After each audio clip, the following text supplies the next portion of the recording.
Boom. Hey, everybody, it's Fellman. It's Harris, Fellman, and Tellman Knudsen. it's Fellman and Tellman, Tellman and Fellman. It's I wanted to title this Almost Naked because my house is so empty now. I've got two more loads. Look at oh wait, here's my desk now. This is my desk. You'll note that I am holding a laptop. I no longer have my desktop hooked up. I'm going to do this the whole time, okay? So basically, I'm going to spin around. Tellman's going to talk until I pass out, and then Tellman's going to keep talking. I do really love that blue background, that blue, like aquamarine-ish This one? kind of paint. It looks better where it's just the blue solid behind you. Other side. Keep turning. There you go. Up. Nope. Yeah, well, we don't intend for there to be white spots on there, Tellman. That's Skip paint. the white spots. Just go a little further. Yeah, no, I know. Oh, you want me to sit like this? Is what you're trying to say? Yeah, it's better. Okay. Well, my roommate is over there, and I don't know if it matters where my mouth is. One way or another, he's probably going to be bothered. Right. But yeah, the white dots, they're not intended. We want, But anyway, yeah. Oh, I see. You want? So, dude, Rory. I was chatting a little bit with Rory yesterday, and Rory said that it was incredibly motivating for him to do that interview. He said he had been stuck in a rut, which I didn't realize, and just like calling him in to do that interview apparently just like helped him to get back on track and like re-energize and refocus, which I didn't even consider how like emotionally beneficial interviewing people in this way could be to them. Like it's pretty cool thing. So he was saying I just thanked him for the interview and he really appreciated it. So that was really cool. And then I mean, we've only been doing this for this is the second week of us doing episodes, and there are just all of these great conversations for me anyway. There are all these great conversations that have started happening, reconnecting with old friends. Had an awesome talk with Tom Beal yesterday as a result of him making some comments on some of our live streams. Yeah, people are like, you guys are still alive. Wow. It's really interesting. Yeah. So, I mean, it's going to keep building.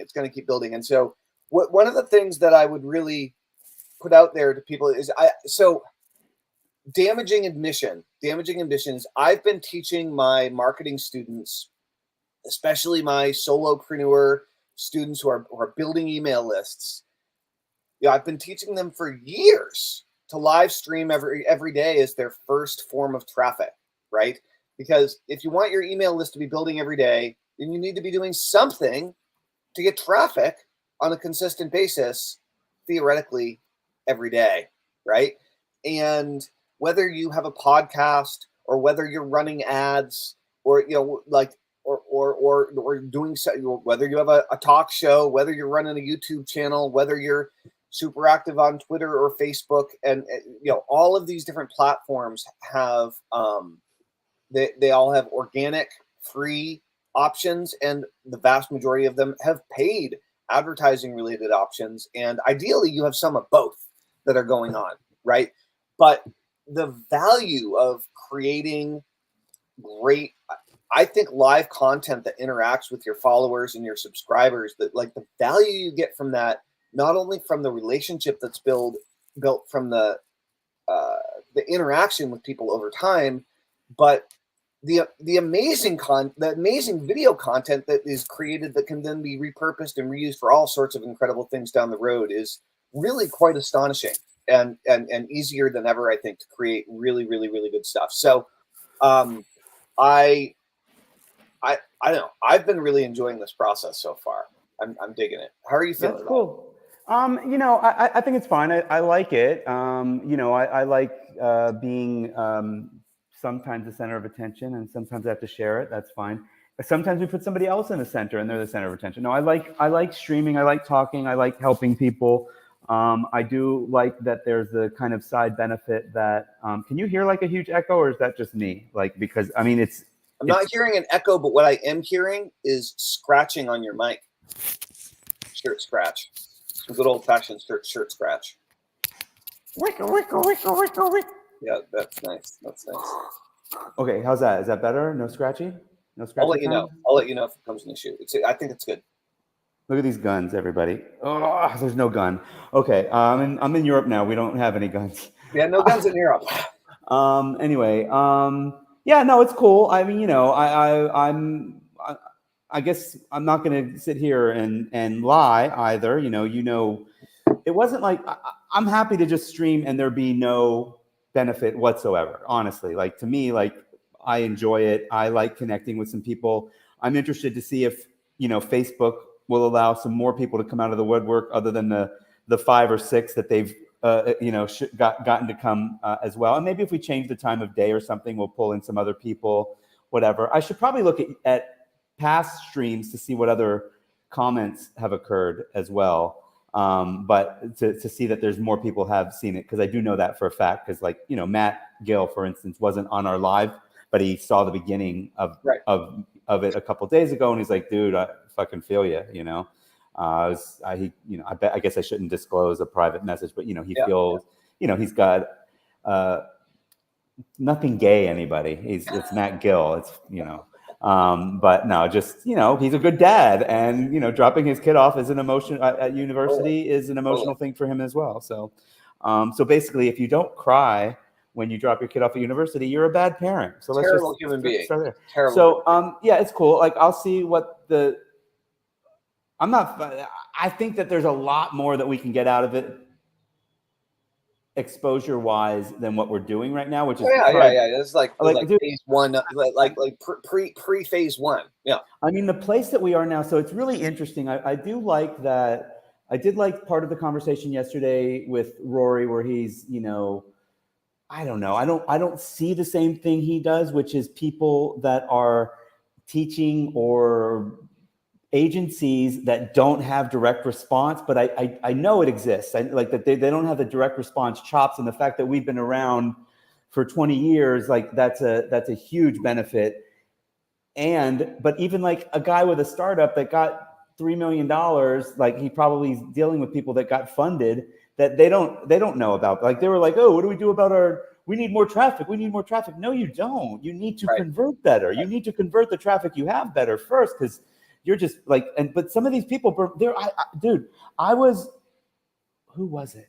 One of the BizOp guys that I was talking to, one of my advertisers, Paul Darby, he told me about this startup, like I'm going to say startup company, a company that got capital, and they had an offer, and it was, MLM or something like that. They had an offer where they were offering, let's say it was, I'm gonna botch the numbers, okay?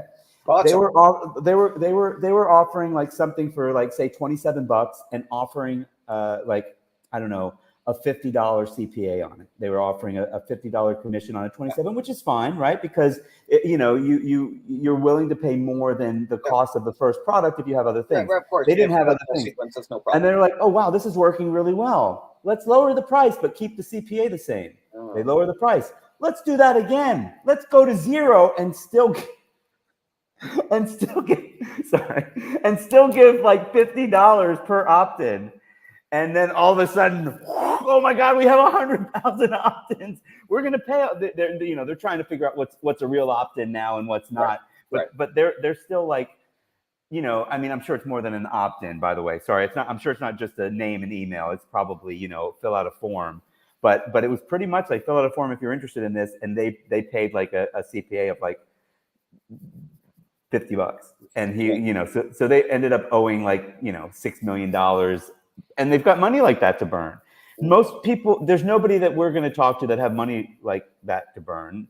I mean, well, maybe, but that's not my niche. My niche is talking to people that are, bootstrapping and figuring it out. I also, you saw that post on the flip side of that. Somebody was like, I copy and pasted that email, took her name out, and she was like, oh, do you know where I can just get somebody to do all the affiliate marketing work for me and then I make the commission? I was like, I saw that, yeah.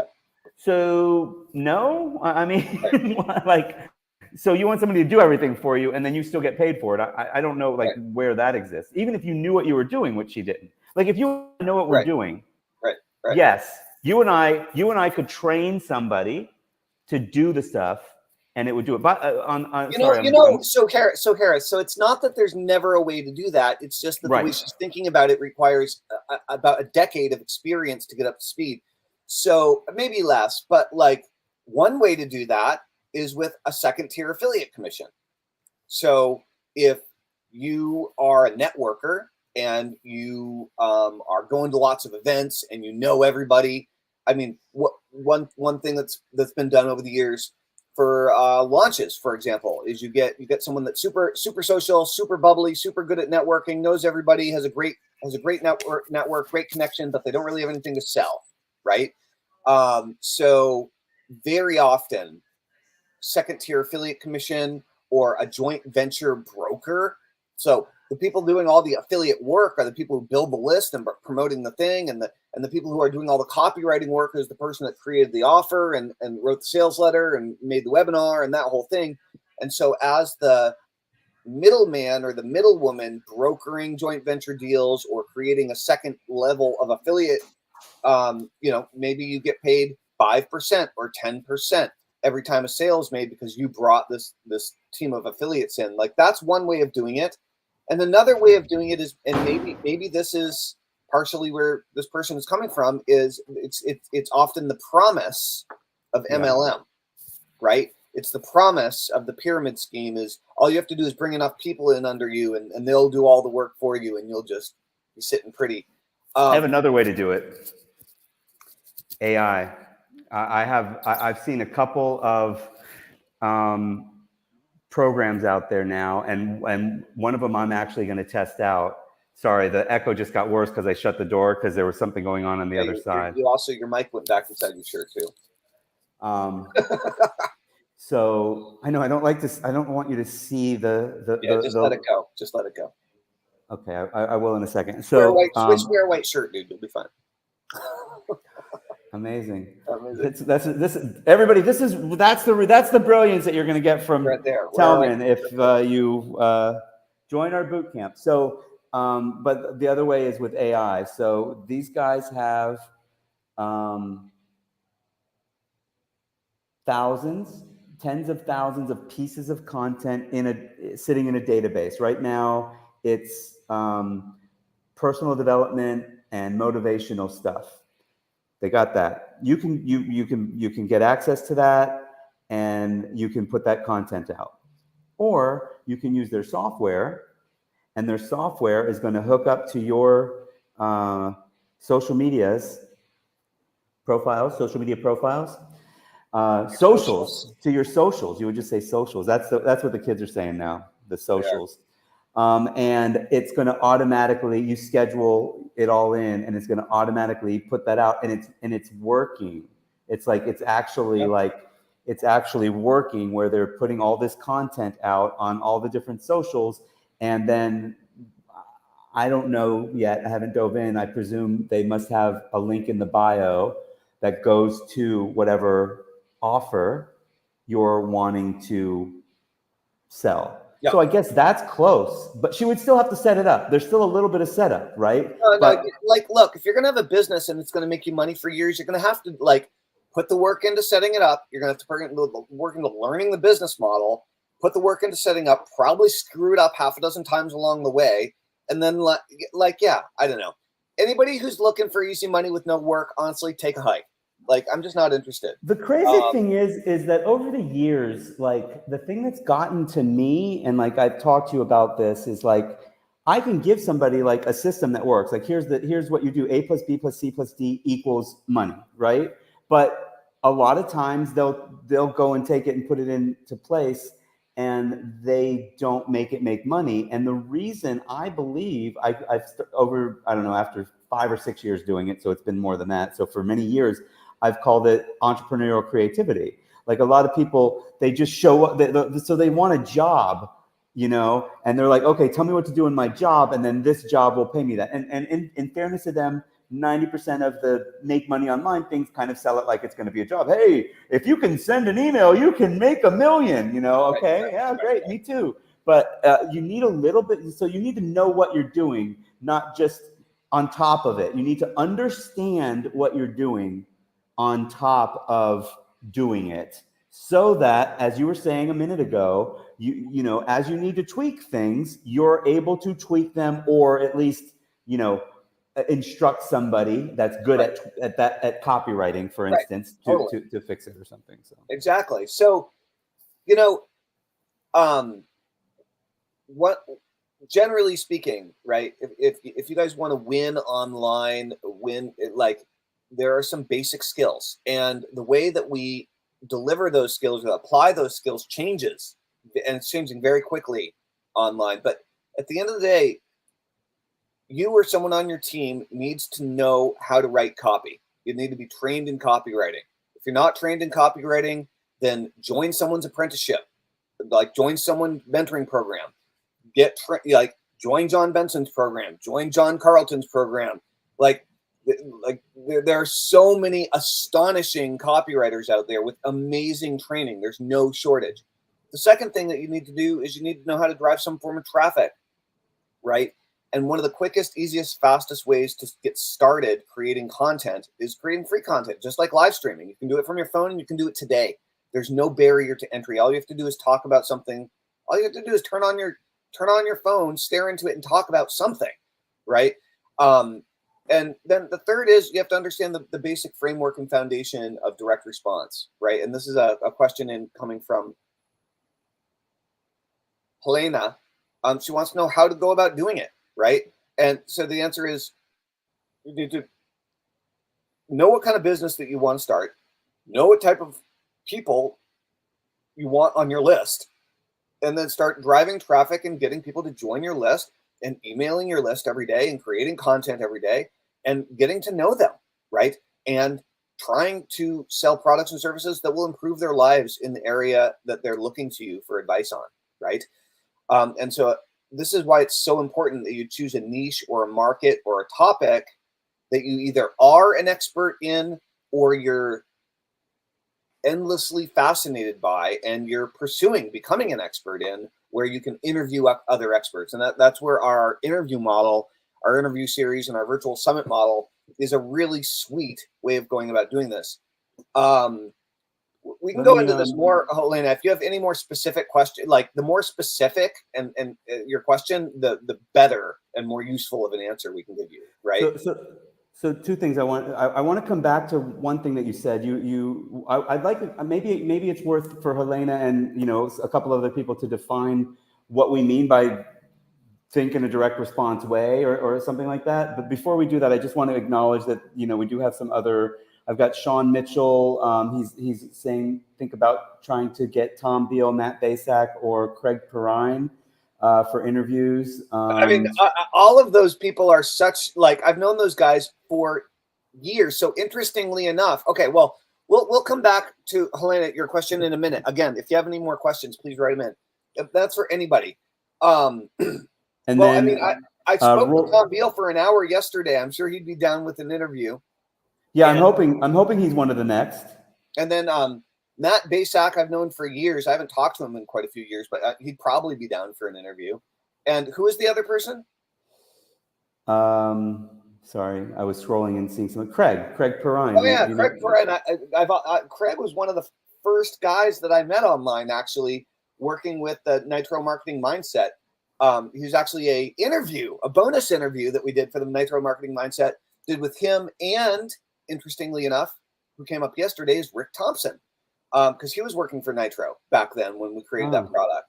I met Craig, I think, for the first time in person at an event, and for some reason I had some ugly teeth on purpose, you know, like I did it, and I came up with like a redneck character named Robert Johnson. That one. Yep. And I called him Keg Perrine on stage, like I introduced instead of, hey everybody, look over there, he's drinking all that beer. It's Keg Perrine. He loves it, you know, so whatever. So I always think of that when I see him. That's funny.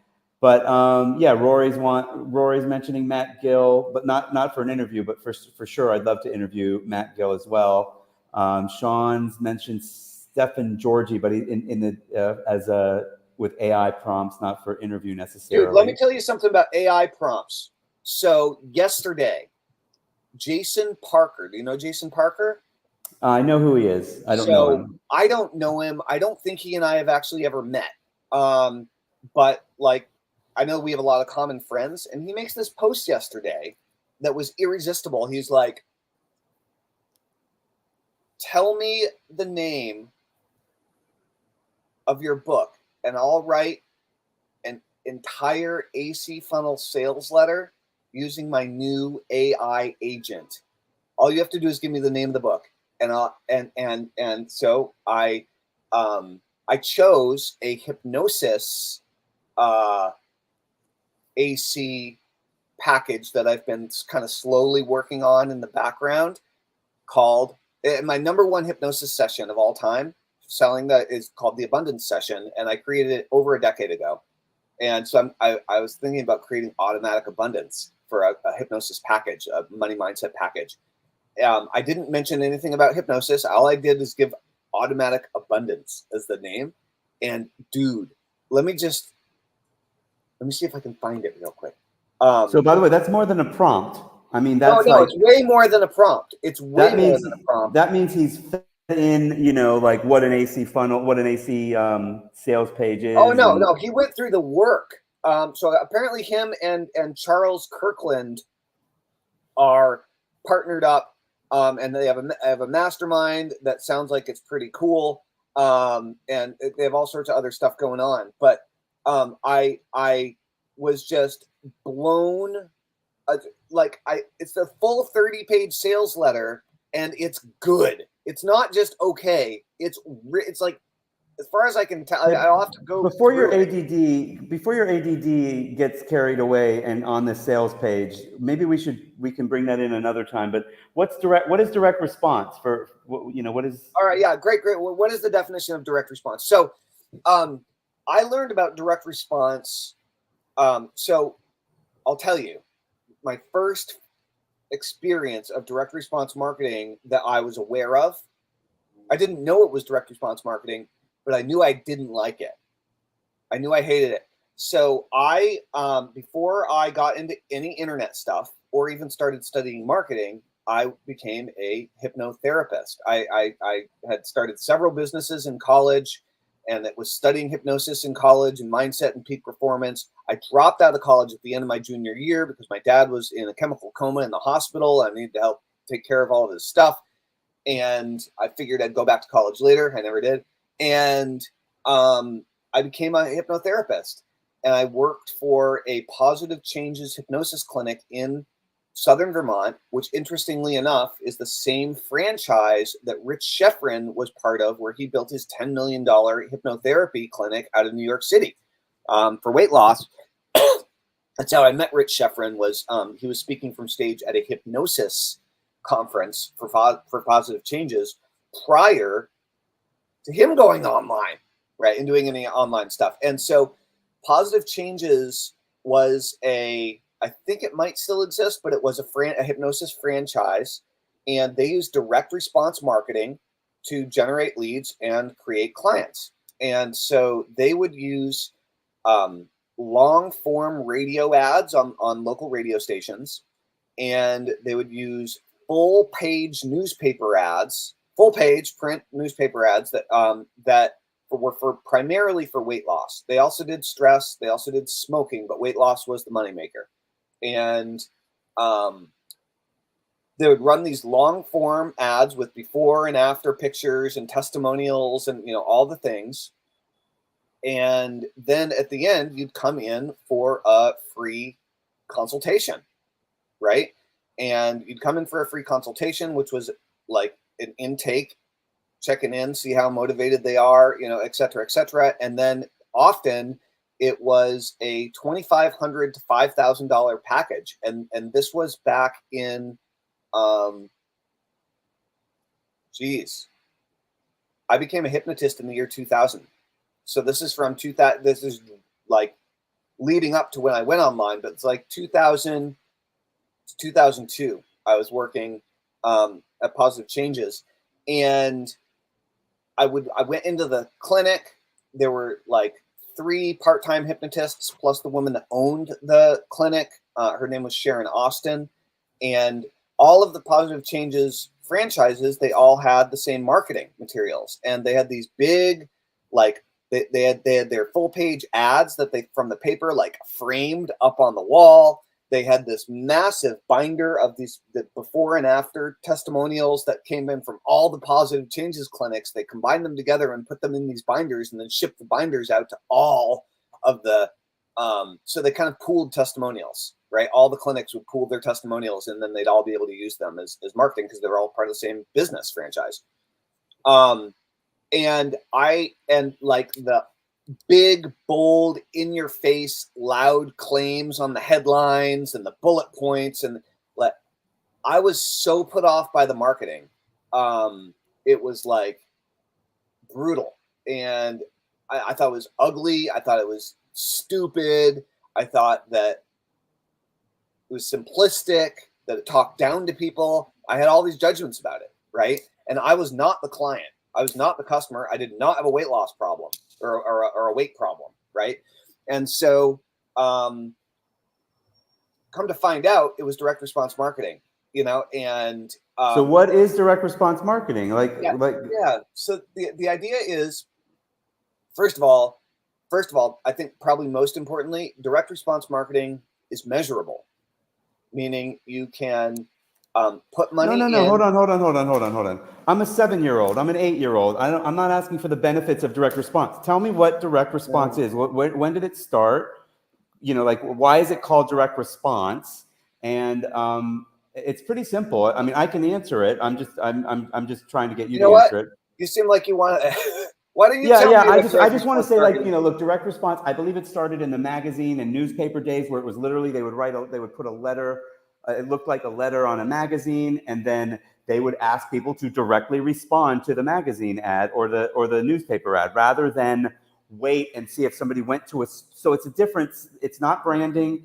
It's not driving traffic to a store. It's a direct response. And then when the internet came about, so that had been going on, like Tellman was talking about, on radio, TV, mail for years. Mail, postcards, right. Postcard mailings or junk mail. It became junk mail. But imagine being one of the first 5 or 10 years of sending a letter. They sent a letter in the mail. I wonder if that predated the newspaper ad, since the newspaper, they tried a letter in the newspaper. So I wonder if I'm sorry that I don't know. Maybe you do. Maybe somebody else does. I mean, I'm not that big of a history buff, honestly. Me too. But it makes sense. Before somebody tried it as an advertisement, it was probably, there's chain letters have been around forever that somehow worked. But the idea of a company sending you a letter and saying, hey, at the bottom here, there's a phone number for you to call it if you're interested in this thing. That's what direct response is. And then, so fast forward another, to 100 years, when the internet became a thing in existence, and people started doing direct response marketing on the internet. So here's the thing: like back in the day, you were able to hold on 1 second. Somebody's calling me about coming in. Hold on. Hi. All right. I'm going to. Okay, I'm on a Zoom call, but just buzz 11 when you get here, and I'll let you in.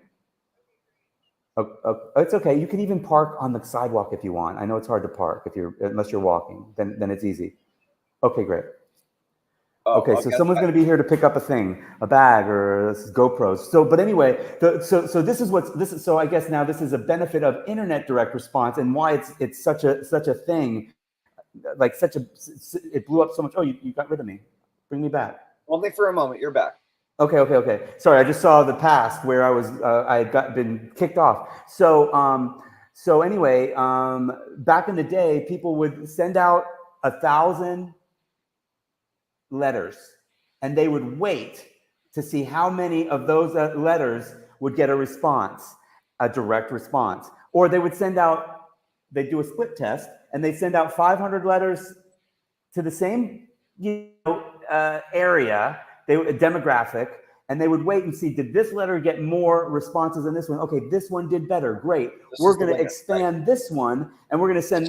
But they had to wait a week or 2 weeks to find out what the actual result was from that, and then hold on. With direct mail, dude, you don't wait a week. They have to wait months.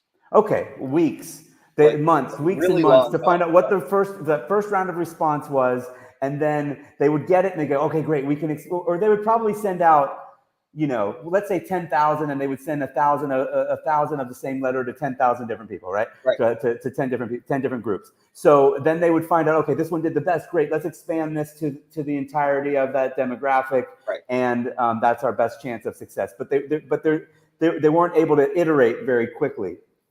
But go ahead. Then the internet, then direct response internet came along, and Tellman's going to take over from there because I got to get the door. Yeah. So the basic deal is that when people were advertising, and whether they were mailing letters out through the mail, or whether you're talking about putting letters into the newspaper or other types of advertising into the newspaper, on the radio, whatever the medium is, and people would send the stuff out. The next step to direct response, and this is the whole idea of building a list, this is where it comes from, is that people would write in, they would send in a check in the mail, they would put in their address into the form that they're filling out to place the order, and then the company that was fulfilling the order was then building a customer list. Okay, they were building a direct mail customer list that they could then use, because they knew the addresses were real and they knew the people that filled out the form were customers. The big asset for the business wasn't the product that they were selling or the money that they made from selling the product. The asset was the list that they built of proven customers with real mailing addresses who actually wanted to buy something. And then that list could be used over and over again to sell more products and services to that same group. And they could be products and services that were developed from the very same company or an entirely different company. And very quickly, people realized you could rent out those lists. You could do all sorts of different things with those lists. So the idea of the money is in the list came from the direct mail days, way pre-internet, because very quickly people that were doing direct response marketing realized, look, what the key here is having contact info for the customer and having a relationship with that customer, having the ability to reach them, to connect with them, and them wanting to buy. So yeah, Harris, as soon as you're ready to jump back in, just kind of like give me a thumbs up or something, and I'll bring you back in. But the name of the game is build a list of subscribers and customers who are interested in the type of stuff that you have to sell, and stay in touch with them, right? And so very, very important stuff. That's what we mean when we're talking about direct response. And so the equivalent of a newspaper, okay, is social media. Facebook is the newspaper. YouTube is the newspaper, okay? Twitter, TikTok, LinkedIn is the newspaper. And when you build your list, it's going to be name, email, phone number, and address. I mean, basically, that's what you're doing. If you're really getting everybody's contact info, you're getting their name, you're getting their email address, because you can't really do direct response. You kind of can with retargeting, but you can't really do direct response marketing on Facebook, because again, Facebook is the newspaper, right? You don't own Facebook, you don't own the newspaper, but what you do own is the relationship that you have with your customers and with your clients and with your subscribers. And so what we're sharing with you how to do here is to build an audience, build a list of people that you have a relationship with and you stay in touch with on a regular basis, because they're interested in the type of stuff that you have to offer, right?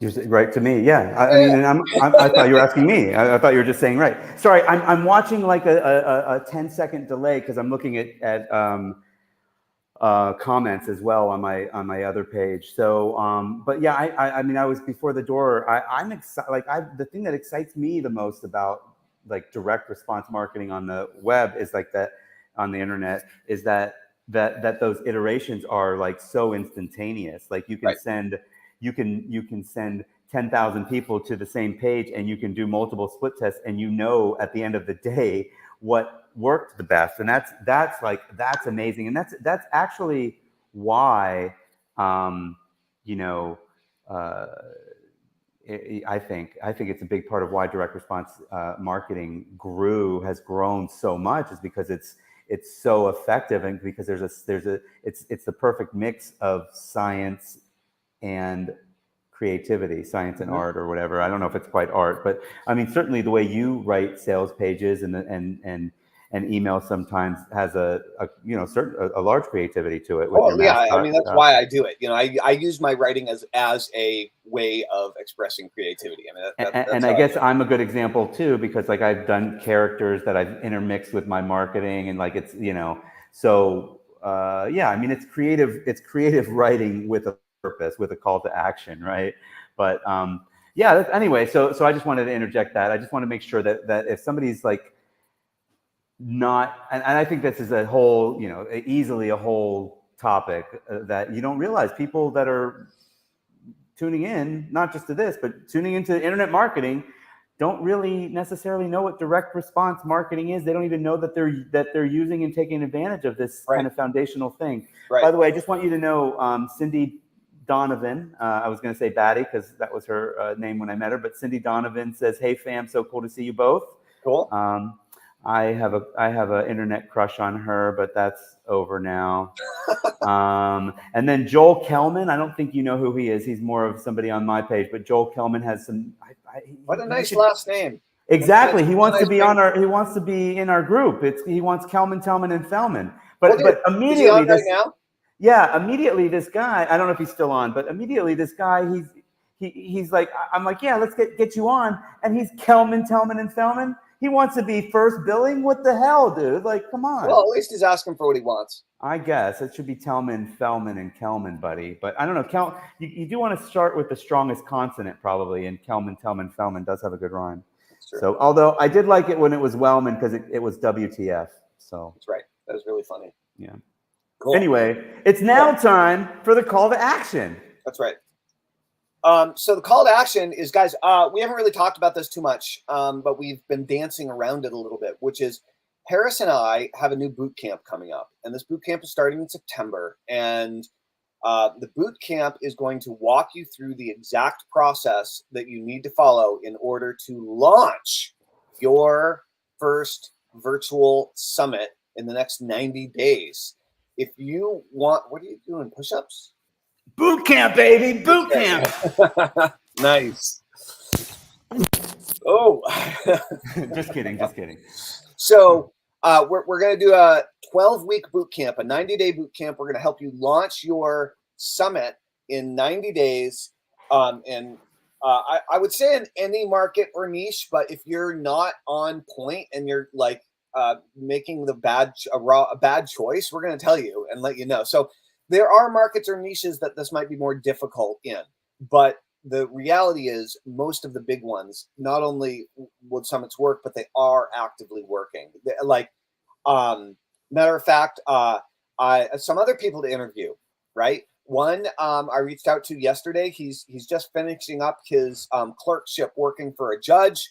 Is Brian Edmondson, who you may remember. Wow, how's he doing? He did a summit back in the day. He's about to go on a cruise. So he's going to actually be available like mid-September for an interview, but he said he's down.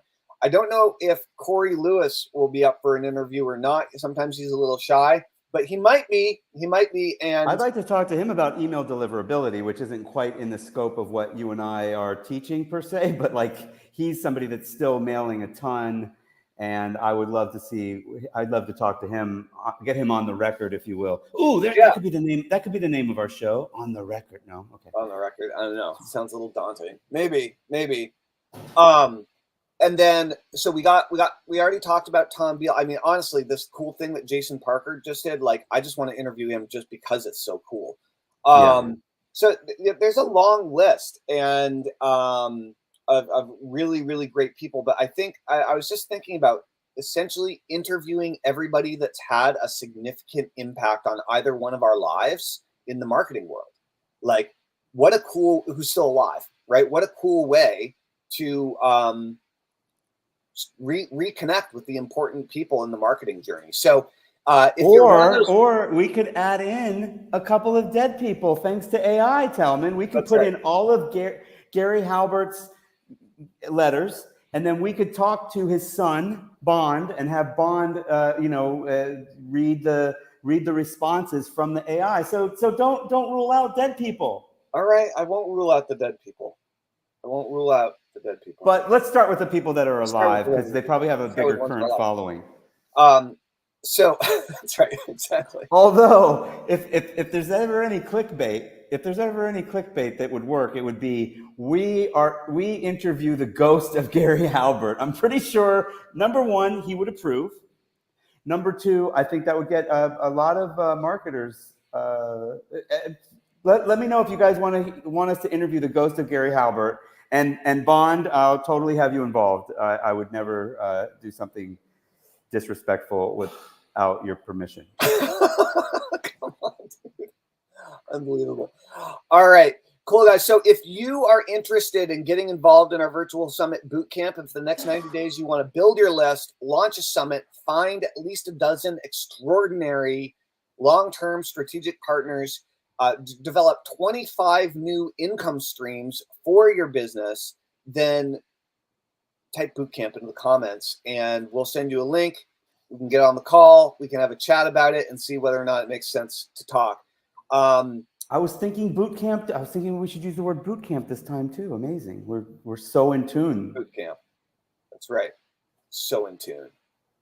So yeah, if you want to be involved, type in bootcamp and shoot Harris or I a direct message on whatever platform you're watching this on, and we will schedule in a call and we can talk about it.